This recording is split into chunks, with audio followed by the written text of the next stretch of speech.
Temos conversado sobre o profeta Fujão. Esse é o 4º episódio da nossa série, o penúltimo episódio sobre Jonas, a história do homem que não compreendia a graça de Deus. E hoje acho que as músicas casaram tão bem com a mensagem que eu estou pensando até em nem pregar, já vou passar direto assim. Não, vamos ter uma breve meditação. Jonas não compreendia que é a graça de Deus que liberta, que é a graça de Deus que cura. Para Jonas tinha que ser tudo branco no preto. O cara fez, tem que pagar, não tem perdão para esses caras. Ele não conseguia perdoar os ninivitas. E convido você então a abrir a sua Bíblia no capítulo 3, apenas fazendo uma breve recapitulação. Está claríssimo demais, não sei se tem como escurecer esse trem aí. Obrigado, Frank. Fazendo uma breve recapitulação.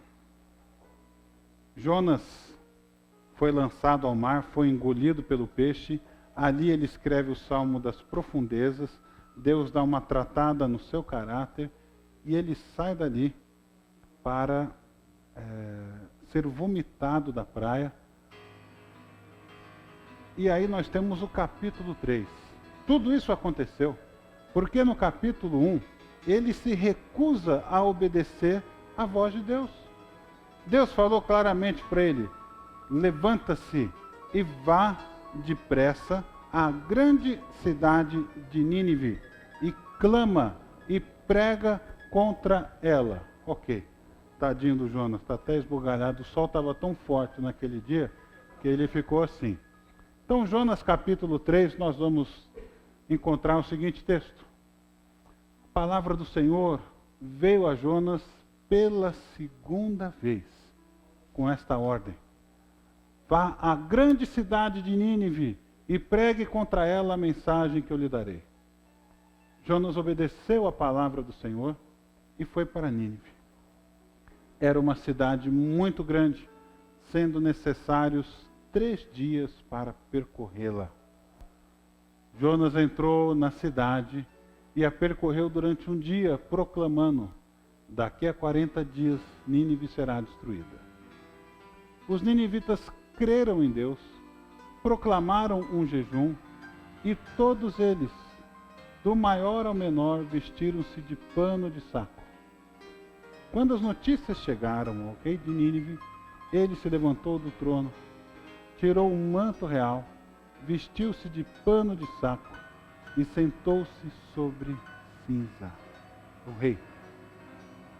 Então fez uma proclamação em Nínive: por decreto do rei e de seus nobres, não é permitido a nenhum homem ou animal, bois ou ovelhas, provar coisa alguma. Não comam nem bebam. Cubram-se de pano de saco, homens e animais, e todos clamem a Deus com todas as suas forças. Deixem os maus caminhos e a violência. Talvez Deus se arrependa e abandone a sua ira e não sejamos destruídos.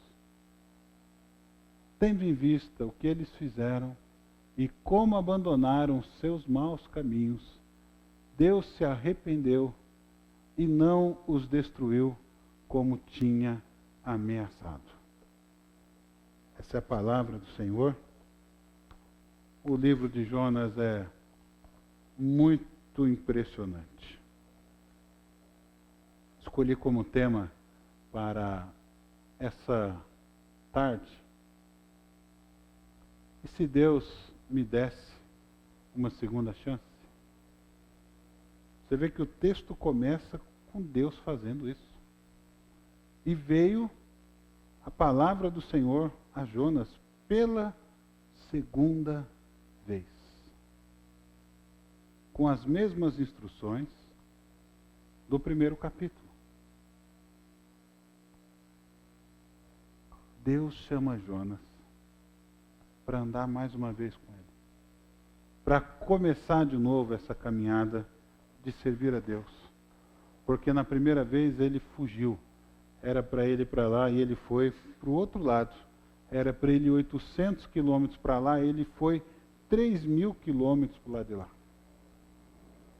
Mas Deus, depois de fazer um leve tratamento subaquático em Jonas, 3 dias tendo sido levado em banho-maria com suco gástrico de peixe grande, ele é vomitado na praia. E Deus fala para ele novamente. E aí eu fico pensando, quantas vezes Deus tem que falar conosco? Quantas vezes Deus tem que falar com você? Quantas vezes Deus tem que falar comigo? A mesma coisa. Até nós entendemos que devemos obedecer. Talvez nós não entendamos as implicações totais de obedecer a Deus. E Jonas é justamente o caso, porque ele não compreende a graça. Ele está seriamente desconfiado, e ele vai contar isso para todos nós no capítulo 4, que se ele for para Nínive, para a cidade dos hermanos, ele vai pregar e é capaz de eles se arrependerem. Ele não quer que os ninivitas se arrependam, que eles se convertam. Ele quer ver os ninivitas sendo destruídos.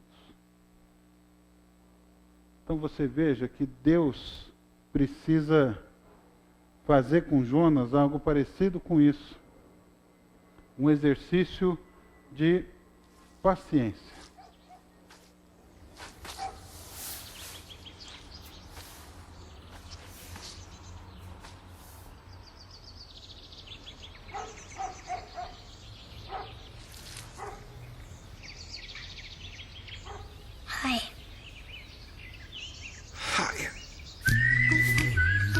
Patience. Pass it on. A message from the Foundation for a Better Life. Esses videozinhos da Better Life Foundation são bons demais, né? Quantas vezes Deus tem que fazer as mesmas coisas com a gente? A paciência de Deus, a longanimidade de Deus, ela não acaba. Pelo contrário, a Bíblia nos ensina que todas as manhãs, sem nós merecermos absolutamente nada disso, os nossos créditos de novo se renovam, aparecem lá no placar zerados, porque as misericórdias de Deus não têm fim, renovam-se cada manhã. Mas nós esquecemos disso. Nós pensamos que a misericórdia que dura para sempre é de Deus. A nossa, ela dura 2 segundos. Né? Se esse moleque chegasse na sua calçada, depois de você ficar 5 horas com as costas doendo, fazendo esse trabalho todo de cimentar, aí esse moleque parece que é parente, né? Parece que é conhecido. Já é difícil aguentar, imagine se não fosse. Quantas vezes Deus teve que rebocar a sua calçada? E a minha? Já parou para pensar nisso?